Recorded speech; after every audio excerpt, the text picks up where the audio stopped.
этой видеолекции мы поговорим с вами о пятом шаге, об оценке внедрения гендерных параметров бюджетной программы при учете обеспечения равных прав и возможностей женщин и мужчин при распределении государственных средств.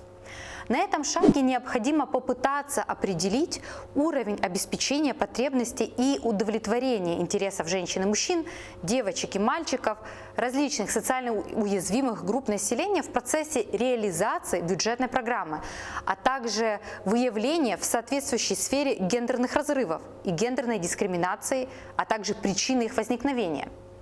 Гендерный анализ бюджетной программы направлен на исследование того, в какой мере государственные расходы покрывают проблемы или хотя бы учитывают проблемы женщин и мужчин.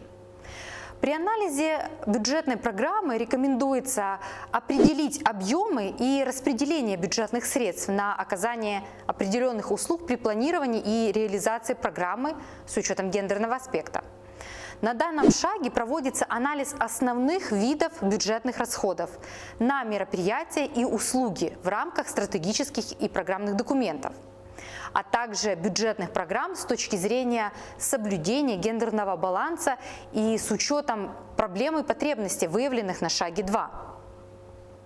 Основные источники информации на данном шаге – это республиканские и местные бюджеты, бюджетные планы, информация о бюджетных программах, а также бюджетный кодекс Республики Казахстан. Также используются данные с распивкой по полу, содержащиеся в официальных статистических сборниках, а также в ведомственных отчетах, административных отчетах, в паспортах бюджетных программ и отчетах об их исполнении. Также необходимо рассматривать стандарты и регламенты государственных услуг, а также иные нормативно-правовые акты, регламентирующие порядок оказания государственных услуг. При отсутствии данных, необходимых для проведения анализа, рекомендуется принять меры для улучшения сбора данных и процедуры обработки, а также инициировать внедрение новых форм статистической и административной отчетности с учетом гендерных аспектов. При этом можно доработать и существующие формы отчетности. Анализ по пятому шагу рекомендуется выполнять по следующим критериям. Во-первых, провести анализ распределения бюджетных расходов на женщин и мужчин, девочек и мальчиков, и также социально уязвимых групп населения в тех секторах, которые вы взяли для анализа. Определить общую стоимость предоставления той или иной услуги. Определить количество женщин и мужчин, девочек и мальчиков и социально уязвимых групп населения, получающие услуги. Рассчитать стоимость единицы услуги на одного человека. Второе. Провести анализ целей, задач, показателей, прямых и конечных результатов на учет гендерных аспектов. Также оценить достаточность бюджетных средств для полного удовлетворения потребностей женщин и мужчин, девочек и мальчиков, и также уязвимых групп населения. Выявить проблемы распределения бюджетных средств с учетом гендерных подходов, в том числе расходы на решение гендерных проблем общества, домашнее насилие, защита женщин и девочек, кризисные центры, центры реабилитации и другие. Оценить затраты на персонал, привлеченный к программной деятельности. Результаты анализа укажут на возможный дисбаланс по оплате труда, также на принятие решений. Для того, чтобы понять полную картину, следует проанализировать расходы на персонал в разбивке по полу и по квалификации. Возможно, при одинаковой квалификации могут различаться расходы на их содержание.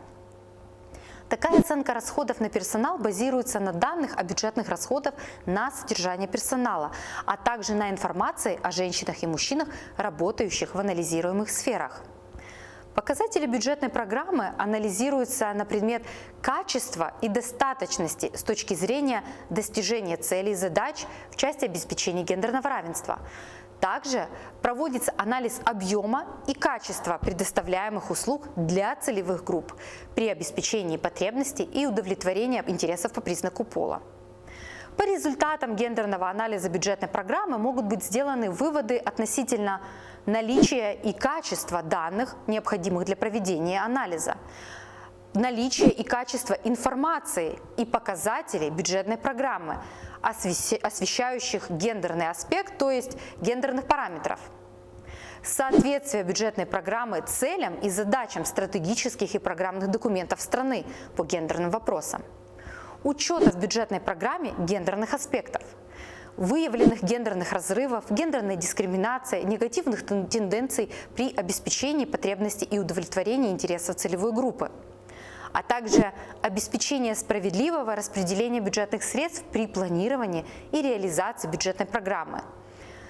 Отдельным пунктом оценить меры поддержки и охвата услугами женщин в результате пандемии COVID-19 в анализируемых секторах.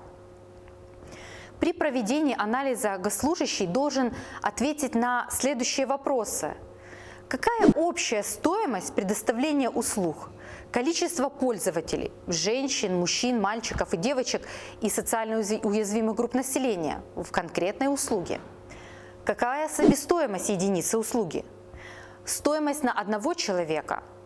Какая ежегодная потребность в услугах и фактический объем услуг, предоставляемых женщинам и мужчинам, девочкам и мальчикам? Достаточно ли утвержденного бюджета для предоставления услуг различным группам населения?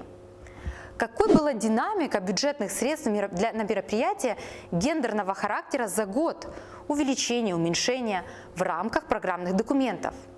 Каковы общие расходы на заработную плату работников, привлеченных к программной деятельности, а также численность занятых и средний доход, то есть заработная плата по полу и по категориям? Все эти основные вопросы помогут вам не только понять стоимость услуги для предоставляемых женщинам и мужчинам, а также увидеть возможную гендерную сегрегацию внутри организации в рамках распределения зарплатного обеспечения.